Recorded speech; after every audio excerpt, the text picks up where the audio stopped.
replacing hundreds of aging tankers which date from the Eisenhower and Kennedy years.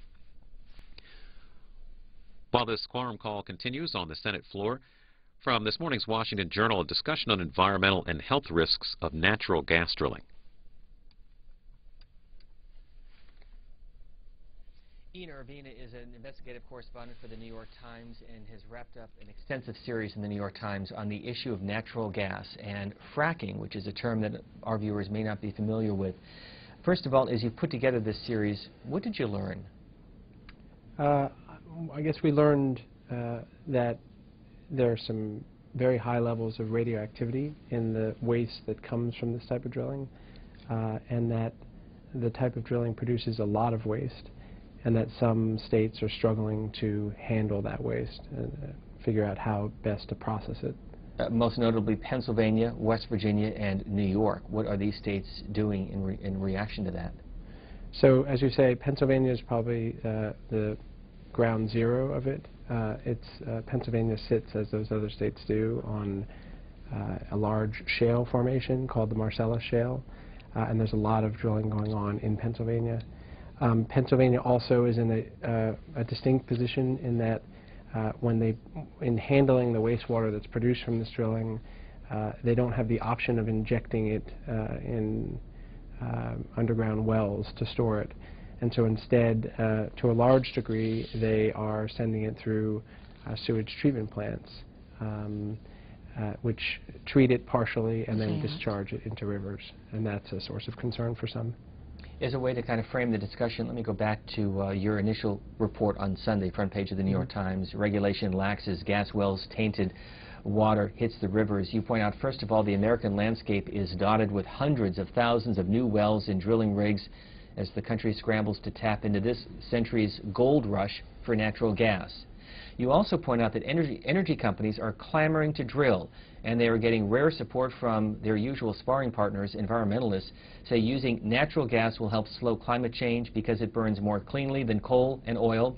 Lawmakers hail the gas as a source of jobs. They also see it as a way to wean the U.S. from its dependency on other countries' foreign oil. But the relatively new drilling method known as fracking also carries significant environmental risks. So what is fracking and what are the specific risks? So fracking or hydrofracking is actually a method for stimulating a well. So after the well is drilled, hydrofracking is used to get the well to start producing gas. It involves taking large amounts of water and injecting it underground with very high pressure to break up the shale where the gas is trapped. And that gets the gas to start flowing. And it's been around for a long time, this technology, but in the last several years there have been great advancements in how it's done, which has helped expand the drilling boom that's going on in the country.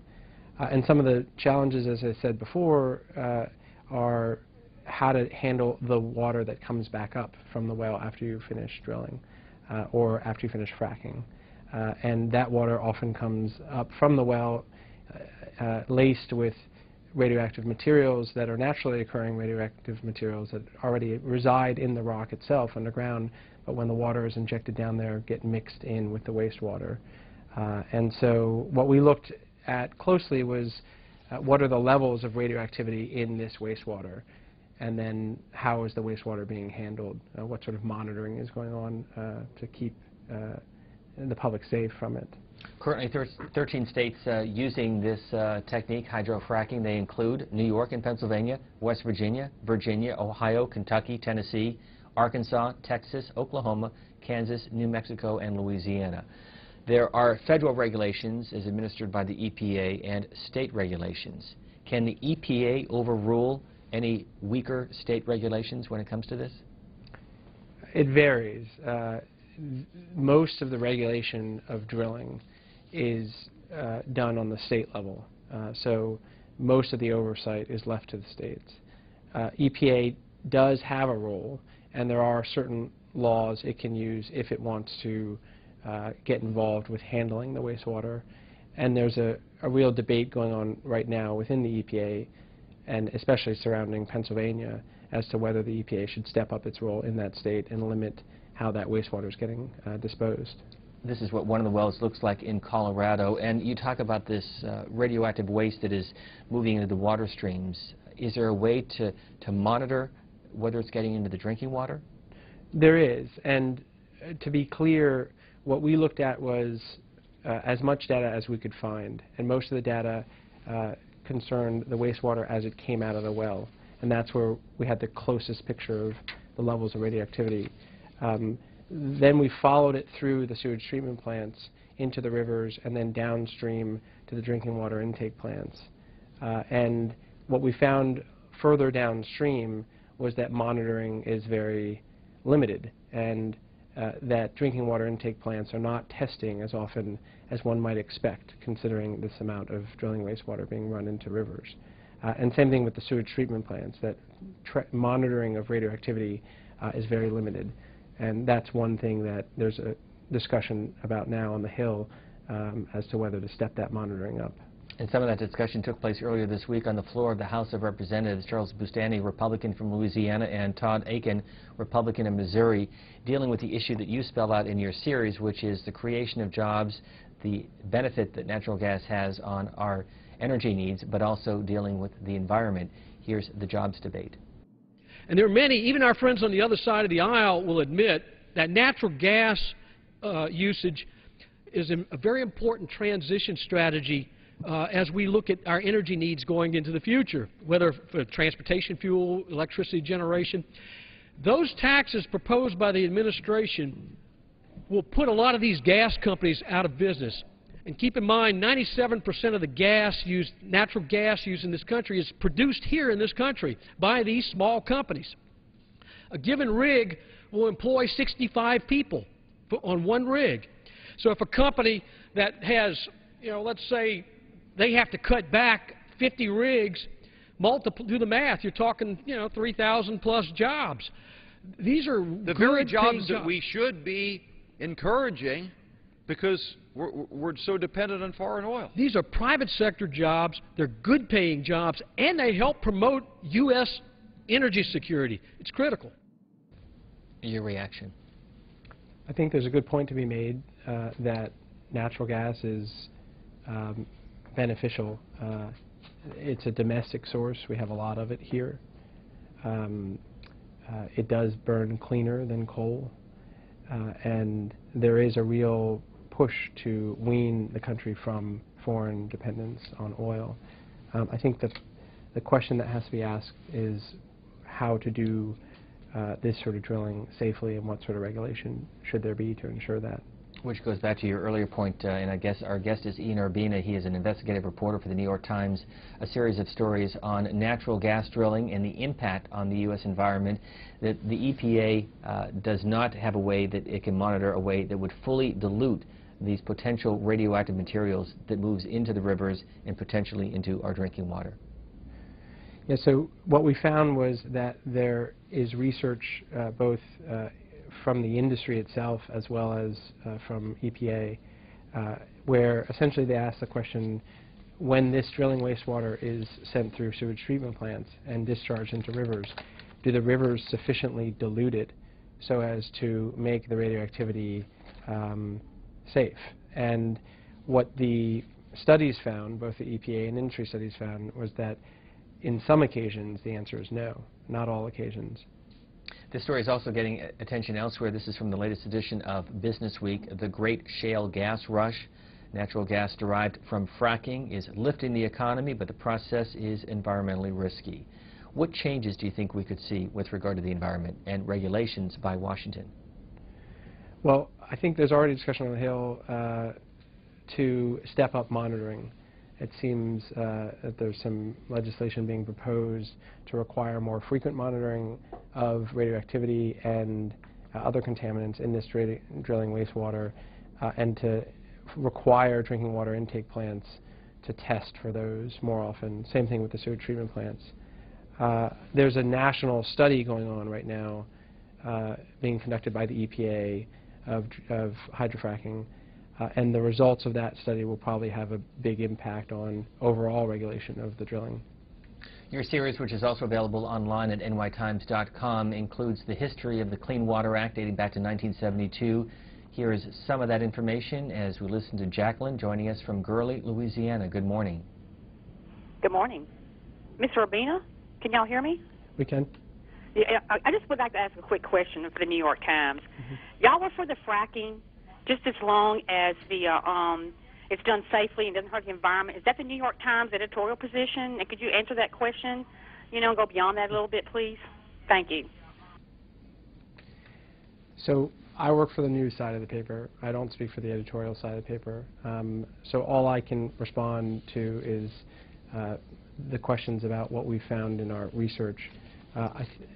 The editorial page, I think, answers questions for itself, but generally has taken a measured position on whether to go forward with drilling, and if so, how to do so safely.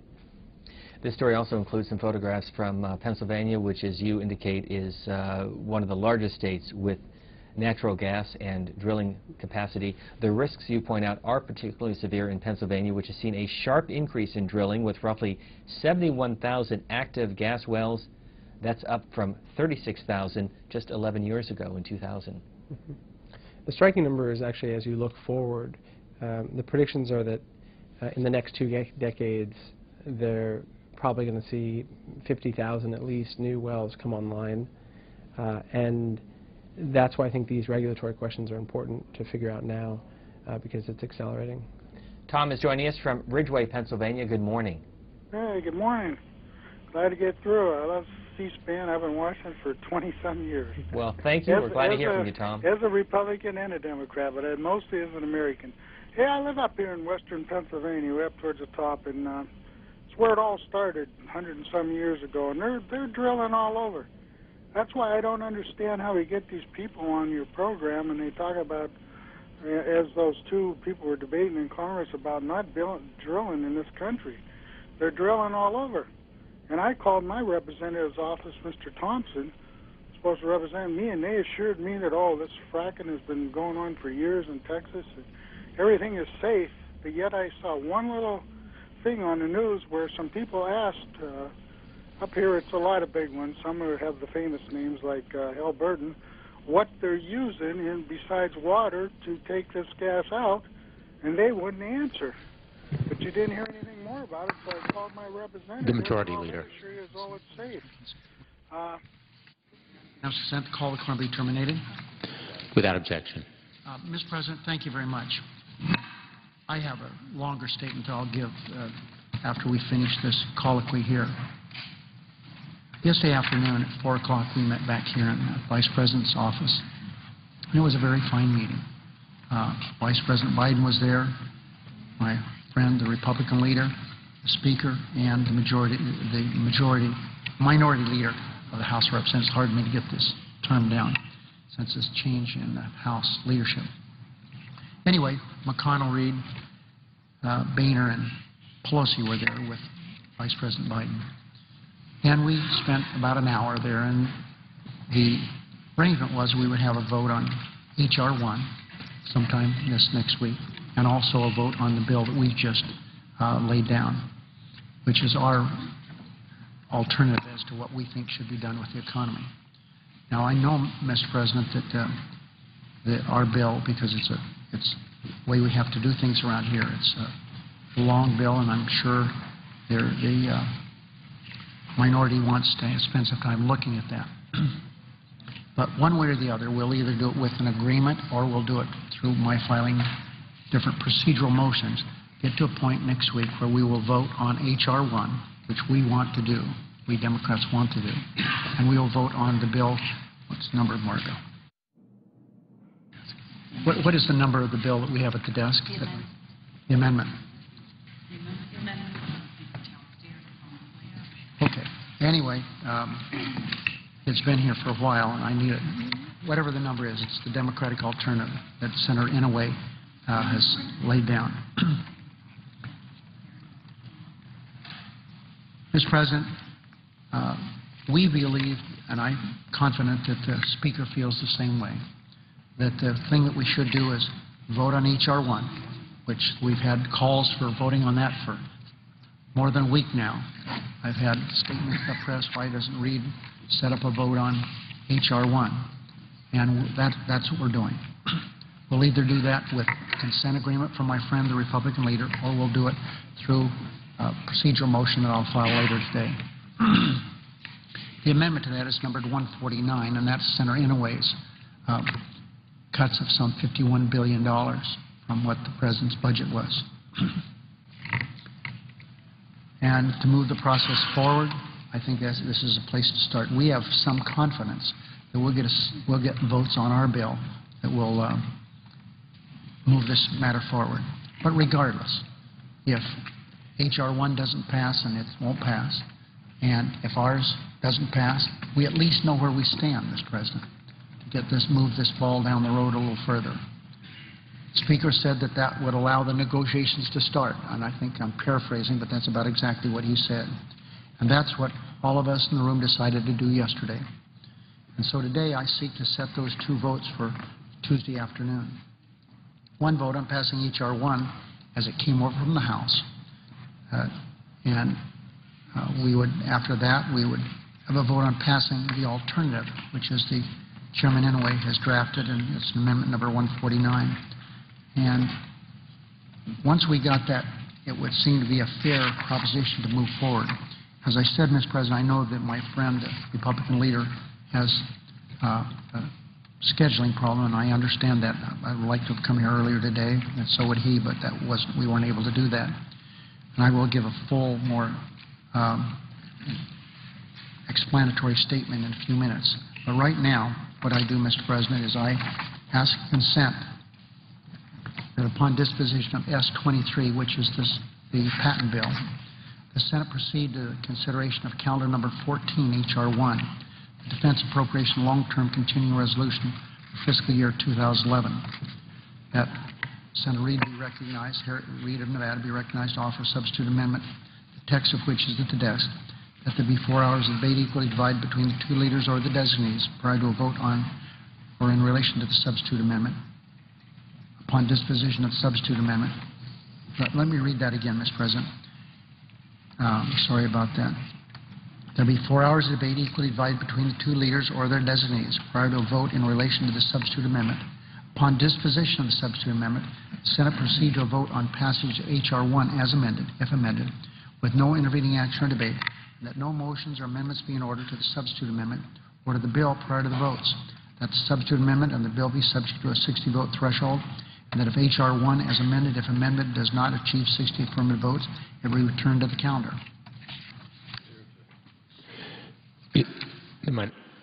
Is there objection? Mr. President, reserving the right to object, and for the short term, I am going to object, at least for today. We received this 350-page amendment at 11:45. We need to have a chance over the weekend to take a look at what our friends have offered here, and it could well be that by Monday we will conclude this proposal that the Majority Leader has laid out is the best way to go forward. We'll continue to talk about that over the weekend, but for today, I object. The objection is heard. Mr. President, I ask consent that upon disposition of S-23, the patent bill, the Senate proceed to H.R. 1, the Defense Appropriation Long-Term Continuing Resolution for fiscal year 2011. Is there objection? For the same reason, I object. The objection is heard.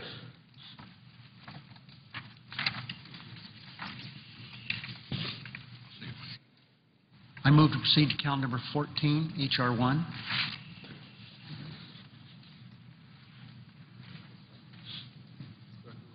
The clerk will report.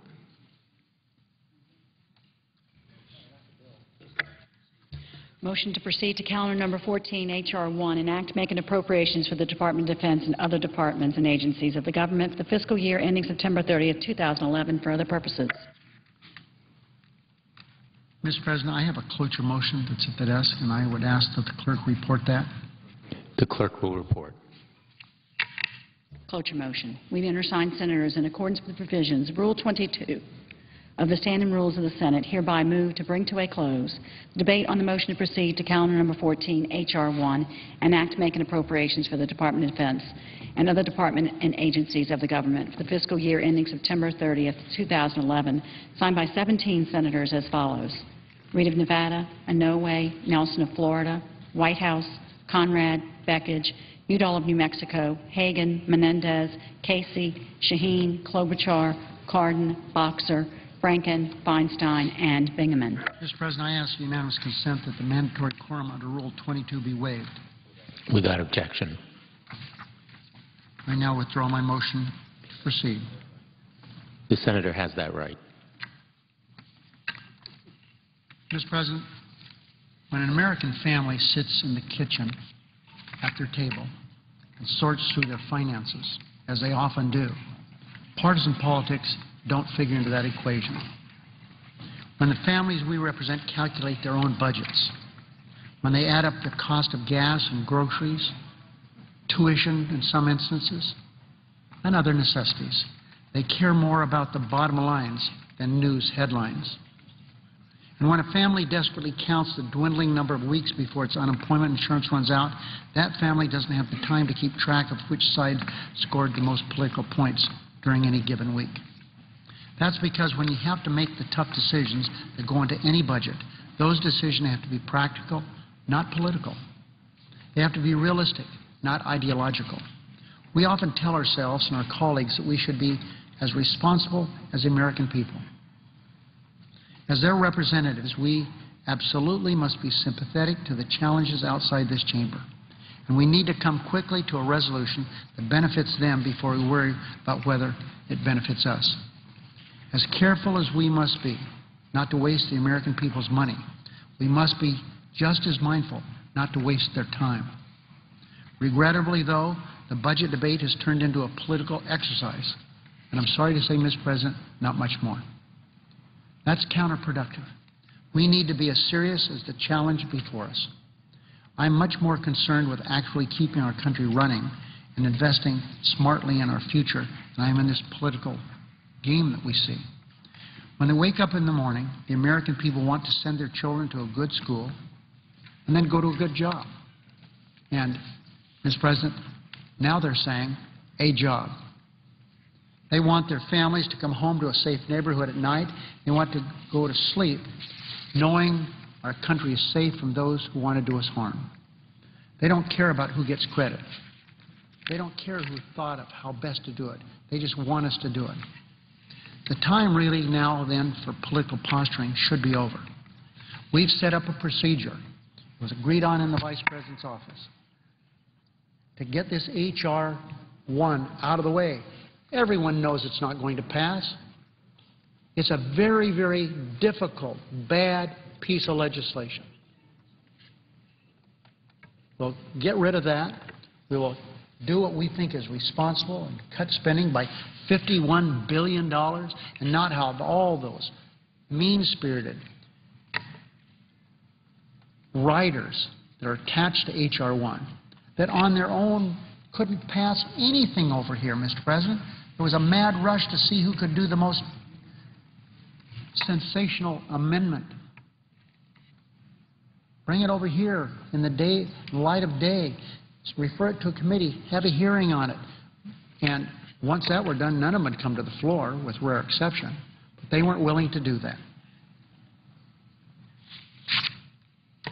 So the time for pragmatism is overdue also. So this is what the Senate's going to do. We're going to vote early next week on the Democrats' plan, and we're going to vote on the Republicans' plan. Seems fair. Let the American people decide which is the better of the two. Everyone will have the chance to be on record supporting whichever they choose to do, whichever plan. Let me talk briefly about the merits of each of these plans and what they will do. First of all, H.R. 1, which will go down in history as probably one of the worst pieces of legislation ever drafted in the history of this Congress. First, this reckless Republican plan that the Tea Party has pushed through the House, that irresponsible proposal slashes investments, cuts jobs, and sacrifices security and education. Yes, it cuts a lot of money today, but America would lose so much tomorrow because these cuts are made arbitrarily without regard for the consequences. That's why leading independent economists agree that it would hurt our economy, slow growth, and cost jobs. We can't afford that. Day before yesterday on National Public Radio, they had more than 300 economists who were saying with one voice, don't do this.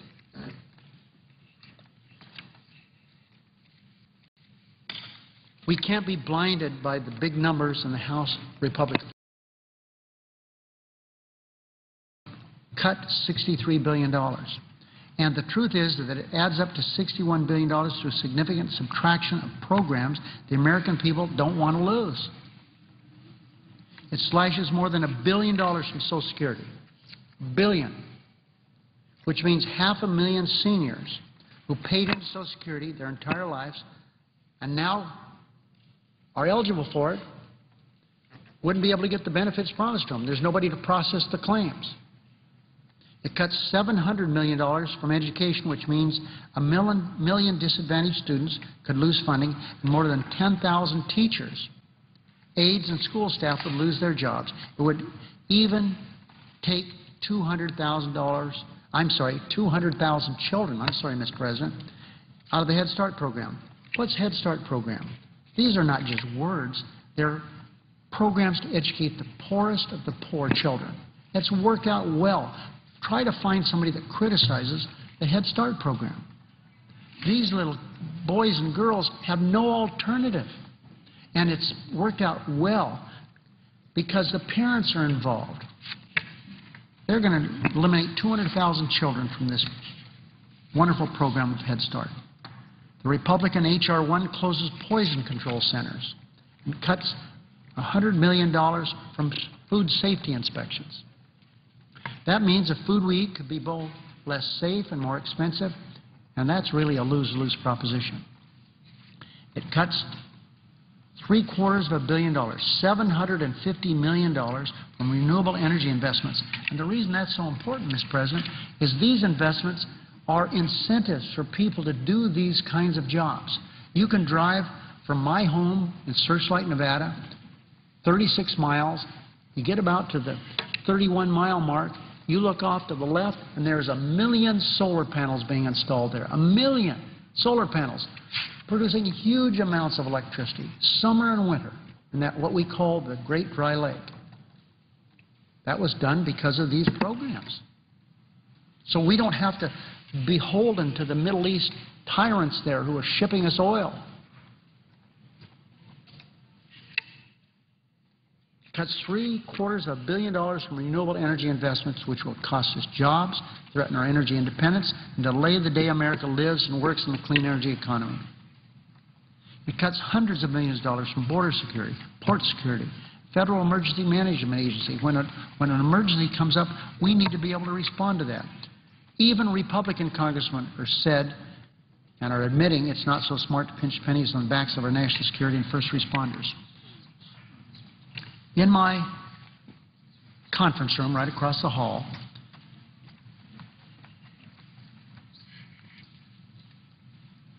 one of the Shriver boys came in to see me. The Shriver family has done so much for our country. The elder Shriver, who just died, is head of the Peace Corps, but probably their #1 mark has been how they've worked with children, young men and women with challenges, physical challenges, emotional challenges, and they brought a number of those young men and women, some are not so young anymore, in to see me with some of the great programs that are being cut in H.R. 1 to help Special Olympics, the Best Buddy program is another one. And Shriver told me that he brought to a member of the House of Representatives, an elected member of the House of Representatives, who voted for H.R. 1. And he said, how could you do that? How could you do that? You have a child with Down syndrome. Her response, oh, I didn't know it was in the bill. I didn't know it was in the bill. I've just talked, Mr. President, H.R. 1, I don't know how many pages. Madam Clerk, how many pages in H.R. 1?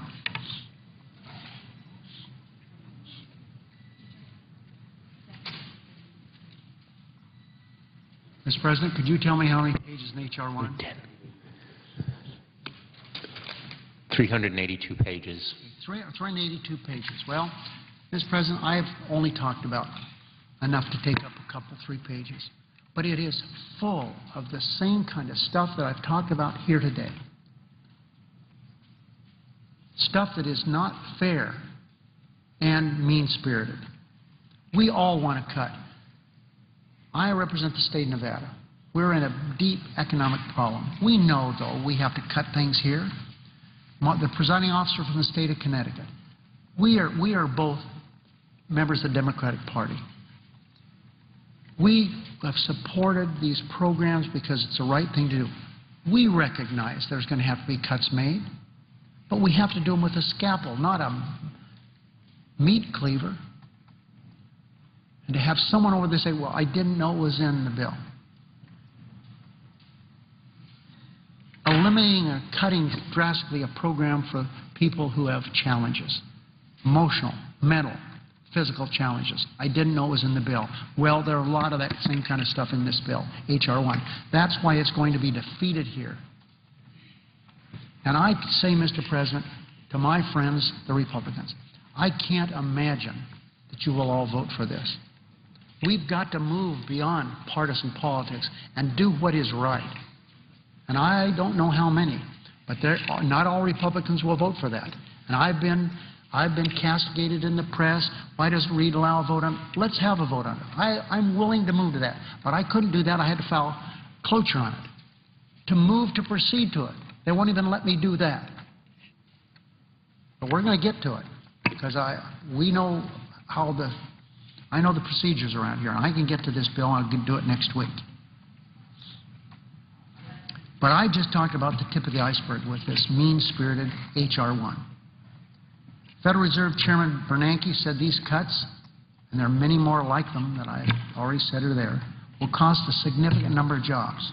Mark Zandi, the chief economist at Moody's and formerly the chief economic advisor for John McCain, has said H.R. 1 will cost our country 700,000 jobs. Those cuts place far too heavy a burden on working families, low-income children, and seniors. And it asks for little, if any, sacrifice from those who rake in unnecessary taxpayer-funded subsidies they don't need. That's no way to recover. Oil and gas subsidies. The former head of Chevron Oil said, we don't need them, we're doing fine. Mr. President, I've been very helpful to my farm state senators. I've helped them work their way through droughts and floods and all kinds of things to make sure I understand how important agriculture is.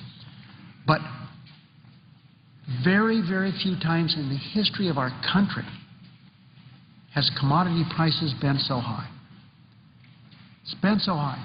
Don't you think they could take a little nick, rather than take it away from Head Start programs like that?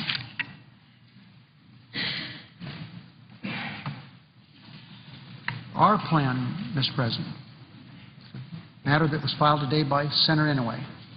Senator Inouye is a very sensitive, good man. I don't need to recount who he is, one of the most famous men in the history of our country.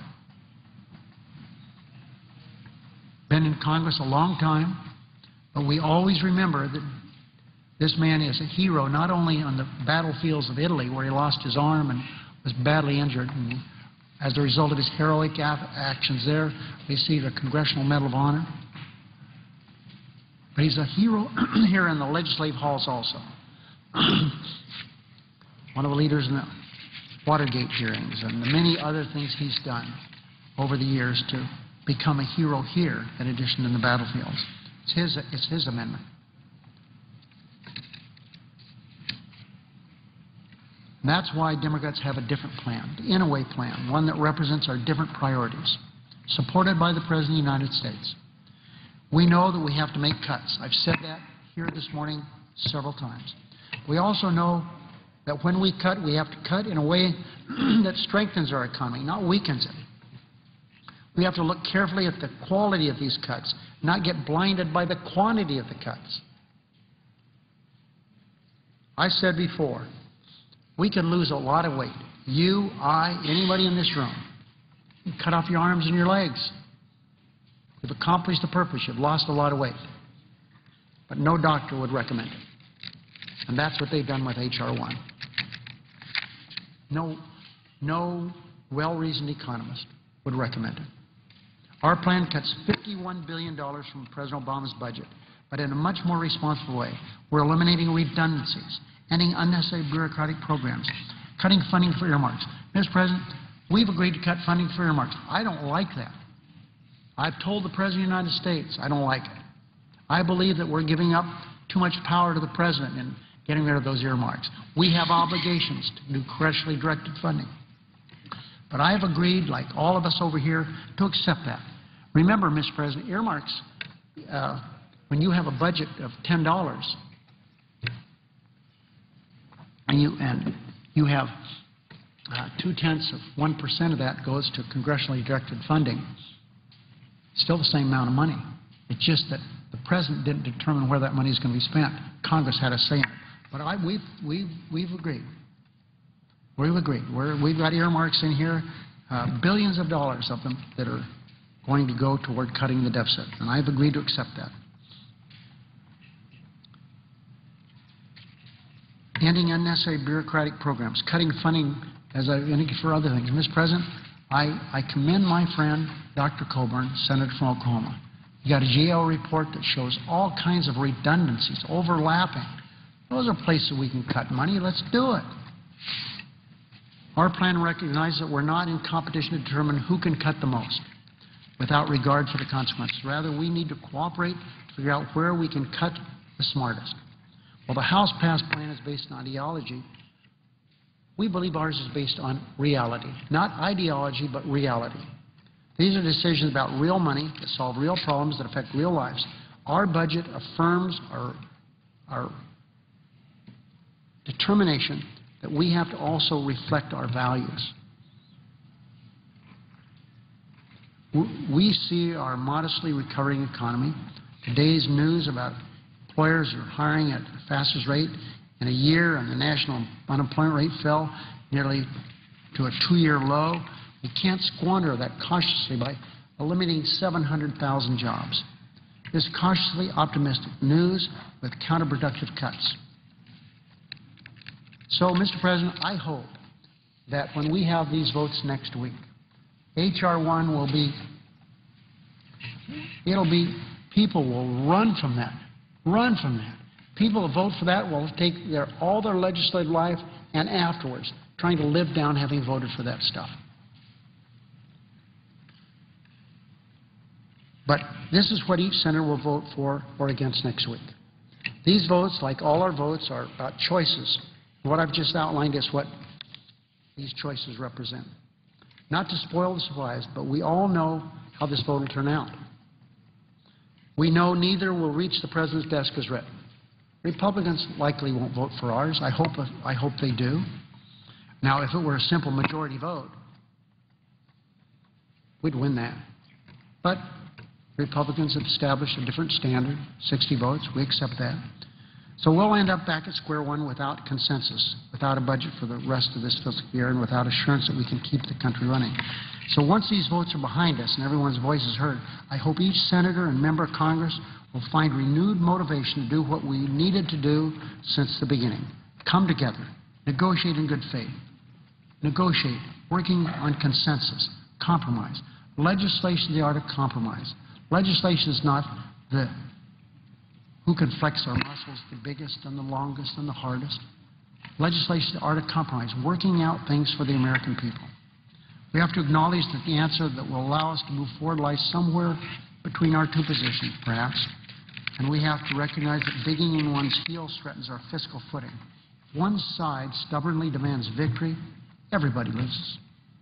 That goes for both parties in both chambers. This negotiation will not happen in the media, and a solution cannot be found in extreme rhetoric or unrealistic idealism. It will happen when we sit down and have an adult conversation about what our country and our constituents need. That is the only worthy exercise. how we invest taxpayer money, how we create a foundation for our future, how we articulate our priorities to our citizens and our states across the country and to our allies and adversaries around the world. It's not political. It's among the most practical things to do. And, Mr. President, there's no dispute on the 53 Democrats. We are willing to cut. We've cut $51 billion from our president's budget. And as we talked about, we're willing to do more, but we're not willing to do this with a meat axe. We want to do it the right way. We want to take a scalpel and be very careful that we don't affect people's lives. And we want, Mr. President, when it's over with, we don't want someone saying, well, I didn't know that was in the bill, even though it affects that person personally as anything could be.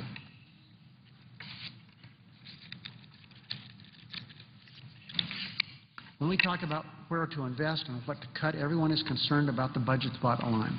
When we talk about how we can get there, here's the bottom line of the negotiation process. Yes, we have to make tough choices, but that's what leadership is really all about. And it's true that no one here will get everything he or she wants. My friend, the presiding officer, was a long-time Attorney General of one of our, I was going to say most famous states, but one of the original states, who is noted for his fairness. And if a attorney general or a lawyer is noted for fairness, that person is known to be willing to compromise. That's what it's all about. It's the same in the law as it is here in this United States Senate. When we talk about how we can get there, the bottom line is negotiation. We have to make tough choices. But that's, I repeat, what leadership's all about. Today, Mr. President, marks 150 years since Abraham Lincoln took his first oath of office as President of our country, whose very existence at the time was in question. Like the incomplete nation he had just sworn to lead, this great Capitol building was unfinished. As he addressed the nation for the first time as President, President Lincoln stood on the east front of the Capitol, building under cranes and scaffolding that represented growth and uncertainty at the same time. 150 years later, the threats we face are nowhere near as dire as the Civil War Lincoln's America was about to endure. But his words that afternoon are useful to us to hear this afternoon, for we are again at a moment of peril in our country. And again, we will sink or swim together. As Lincoln closed that inaugural address, 150 years ago today, he reminded a divided nation that, quote, we are not enemies but friends. Though passion may have strained it, it must not break our bonds of affection. That's the end of quote. Lincoln then famously called on us to recall the better angels of our nation. Those were his words. If we listen to his critical lesson in leadership at this critical moment in history, we will secure in our time a stronger future for this great nation we call America.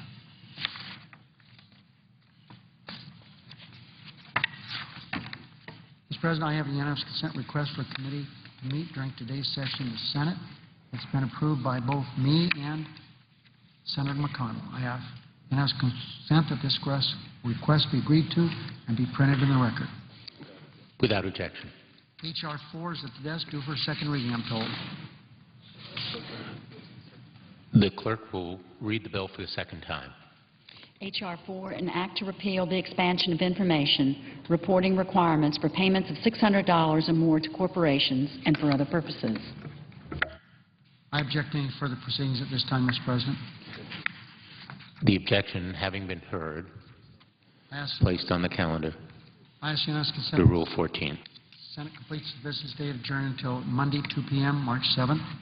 Following the prayer and pledge, the journal proceedings be approved to date. The morning hour be deemed expired.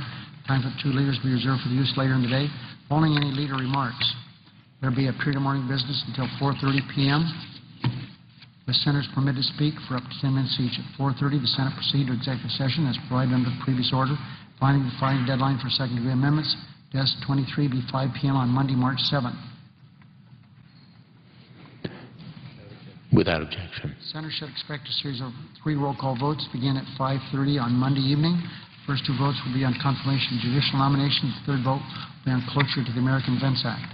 Mr. President, if there's no further business to come before the Senate, I ask that it adjourn under the previous order. The Senate stands adjourned until 2 p.m. on Monday, March 7th. The Senate today allowing Senator